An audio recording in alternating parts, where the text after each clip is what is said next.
गणेश चतुर्थी क्यों मनाई जाती है, पूरी जानकारी। बहुत समय पहले कैलाश पर्वत पर भगवान शिव और माता पार्वती का निवास था। माता पार्वती अपने पति भगवान शिव से अत्यंत प्रेम करती थीं, परंतु एक समस्या हमेशा उन्हें खटकती थी। जब भी वे स्नान करतीं या एकांत चाहतीं, उस समय कोई ना कोई देवता या गण कैलाश पर्वत पर आ जाते और उनकी निजता भंग हो जाती। एक दिन माता पार्वती ने सोचा, मुझे एक ऐसा पुत्र चाहिए जो सदा मेरे पास रहे, मेरी रक्षा करे और मेरे आदेश का पालन करे। गणेश जी का जन्म। एक बार स्नान करने से पहले माता पार्वती ने अपने शरीर पर लगे उपटन, चंदन व हल्दी के लेप को इकट्ठा किया और उस गीले लेप से एक सुंदर बालक की प्रतिमा बनाई। फिर उन्होंने अपनी शक्ति से उस प्रतिमा में प्राण डाल दिए। इस प्रकार गणेश जी का जन्म हुआ। माता पार्वती ने अपने पुत्र से कहा, बेटा, जब तक मैं स्नान कर रही हूँ, तुम द्वार पर खड़े रहो और किसी को अंदर मत आने देना। गणेश जी ने पूरी निष्ठा से आदेश मान लिया। शिव और गणेश का आमना सामना। उसी समय भगवान शिव कैलाश पर आए और अंदर जाना चाहा। द्वार पर खड़े छोटे बालक गणेश ने उन्हें रोक दिया। गणेश ने कहा, मां ने आदेश दिया है कि जब तक वे स्नान कर रही हैं, किसी को भी अंदर जाने की अनुमति नहीं है। भगवान शिव ने आश्चर्य से देखा, तुम कौन हो जो मुझे रोक रहे हो? गणेश जी ने दृढ़ स्वर में कहा, मैं माता पार्वती का पुत्र हूं और उनका आदेश मेरा धर्म है। भगवान शिव क्रोधित हो गए। उन्होंने बार बार समझाया, लेकिन गणेश जी टस से मस नहीं हुए।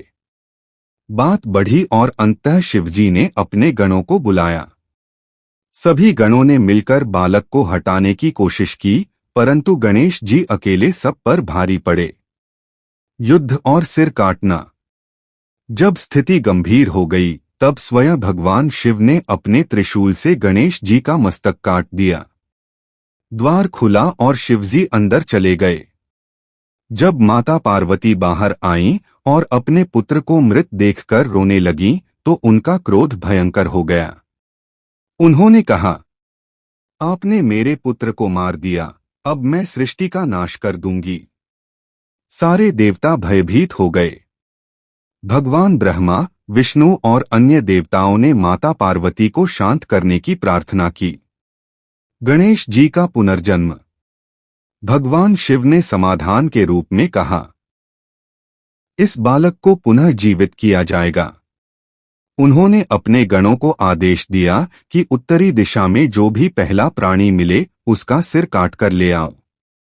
गणों को सबसे पहले एक हाथी का बच्चा मिला। वे उसका सिर लाकर शिवजी के पास आए। शिवजी ने हाथी का सिर बालक के शरीर पर रखकर उसमें प्राण डाले और इस प्रकार वह बालक पुनः जीवित हुआ, परंतु अब उसके पास मानव का शरीर और हाथी का सिर था। गणपति नाम और वरदान।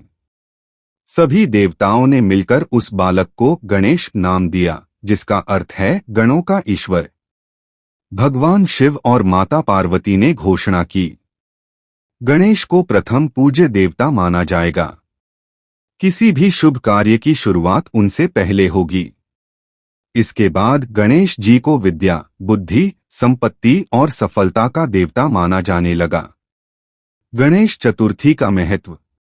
यही कारण है कि भाद्रपद मास की शुक्ल चतुर्थी के दिन गणेश जी का जन्मोत्सव गणेश चतुर्थी के रूप में मनाया जाता है। इस दिन भक्त मिट्टी की प्रतिमा बनाते हैं, उनकी पूजा करते हैं और प्रसाद में मोदक अर्पित करते हैं, क्योंकि मोदक गणेश जी का प्रिय भोजन है।